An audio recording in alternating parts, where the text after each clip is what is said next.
A busy dad grew suspicious after his daughter didn't come home from school on time. He discovered she'd been spending time inside the school janitor's closet for a shocking reason.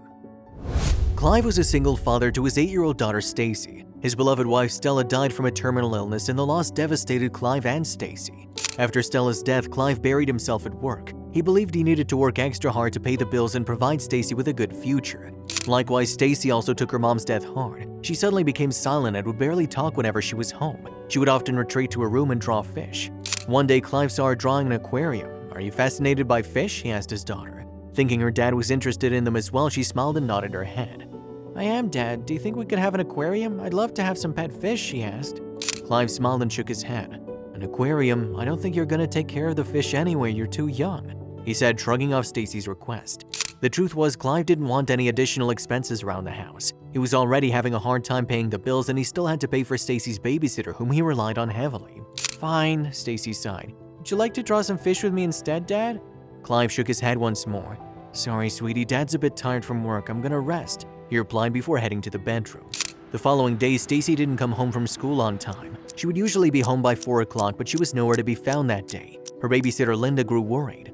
Linda decided to walk around the neighborhood to see whether or not Stacy was around. When she got back home almost an hour later, it was only then that Stacy followed suit. "Where have you been?" she asked the young girl. "I was so worried about you."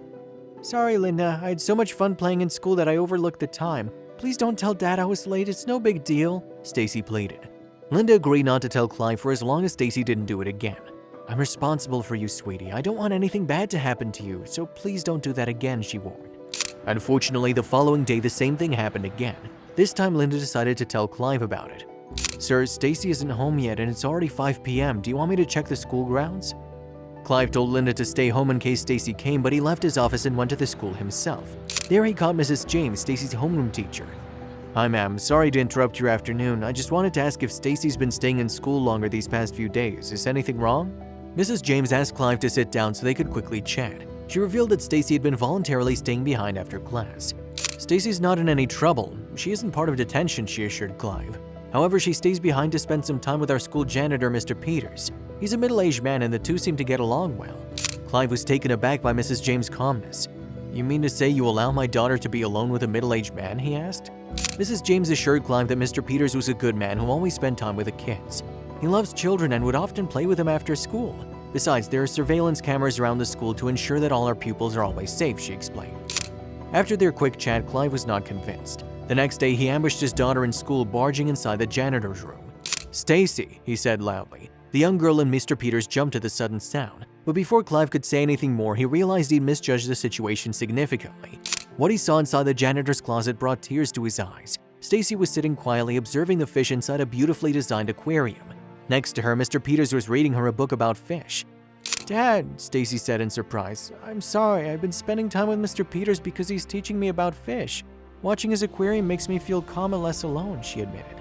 Clive realized that he'd been neglecting his daughter for far too long. It was his responsibility to care for her and not Mr. Peters. He quickly apologized to the janitor for barging in on him and not being aware of Stacy's needs. Then he turned to Stacy and embraced her. "I'm sorry, sweetheart. I know it's been difficult for you ever since Mom passed away. I haven't been a present dad, and for that you've been feeling lonely. I promise I'll do better," he told her. Before going home that day, Clive and Stacy passed by a pet store. They bought a beautiful aquarium, and Clive asked Stacy to pick out the fish she wanted as her pets. The young girl was delighted and couldn't help but keep hugging her dad to thank him. "Thank you, Dad. This is the best day ever," she squealed. Every day when Stacy would come home from school and Clive from work, they would spend time together watching the fish and reading books about them. Clive stopped alienating his daughter and spent all his free time with her.